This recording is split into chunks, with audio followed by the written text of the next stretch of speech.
Hello friends, મારો આજનો topic છે લોકો માટે સારું વિચારો. તો કેમ? તો ફ્રેન્ડ્સ, તમે કોઈ પણ બિઝનેસ કરો છો અથવા કરવા માંગો છો તો તમારે શેની જરૂર છે? લોકોના સપોર્ટની. કારણ કે કોઈના પણ સપોર્ટ વગર આપણે એક સફળ બિઝનેસમેન, સફળ લીડર બની શકતા નથી. વાય? એક એક્ઝામ્પલ આપું છું. કોઈ પણ વ્યક્તિને ચૂંટણી લડવી છે, રાજકારણી છે, તો તેને કોના સપોર્ટની જરૂર પડે છે? તેને મતદારના સપોર્ટની જરૂર પડે છે. કોઈ લેખક છે તો તેને વાચકના સપોર્ટની જરૂર પડે છે. કંપની છે તો કંપનીના કર્મચારીના સપોર્ટની જરૂર પડે છે. Right friends? તેવી જ રીતે આપણે પણ આગળ આવવા માટે આપણને બીજા વ્યક્તિની સપોર્ટની જરૂર પડે જ છે. તો કઈ રીતે આપણને સપોર્ટ મળશે? તો તેના પ્રત્યે મેઇન પોઈન્ટ મેં કીધું તમને તેવી જ રીતે કે લોકો માટે સારું વિચારો, તો જ લોકો તમારી તરફ આવશે, તમને પસંદ કરશે અને તમને સ્વીકારશે.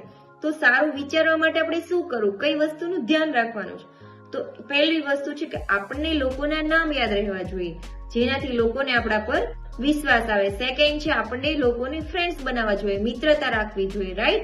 તો જ લોકો તમારી જોડે આવશે, તમારી પાસે આવશે. થર્ડ છે કે આપણે યાદ રાખવાનું છે કે આપણે લીડર બનવાનું છે, પણ બીજી વ્યક્તિ માટે ઈશ્વર બનવાનું નથી. કઈ રીતે? કે હું છું તે જ સામેવાળો વ્યક્તિ હોવો જોઈએ તેવું જરૂરી નથી. રાઈટ? આપણે સુધારાવાદી બનવાની જરૂર નથી. જે વ્યક્તિ સામે છે તેવો છે જ. ઈશ્વરે બધાને સ્વતંત્રતા આપેલી છે.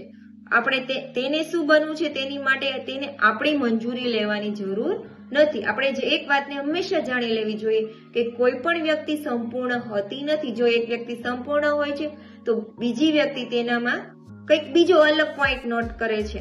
તેવી જ રીતે કોઈ પણ માણસ પૂરેપૂરો સંપૂર્ણ ક્યારેય હોતો નથી. સમજો, બધા જ આ જગતમાં સરખા હોત તો આ જગત સંપૂર્ણ હોત કે નહીં? રાઈટ? હોત ને?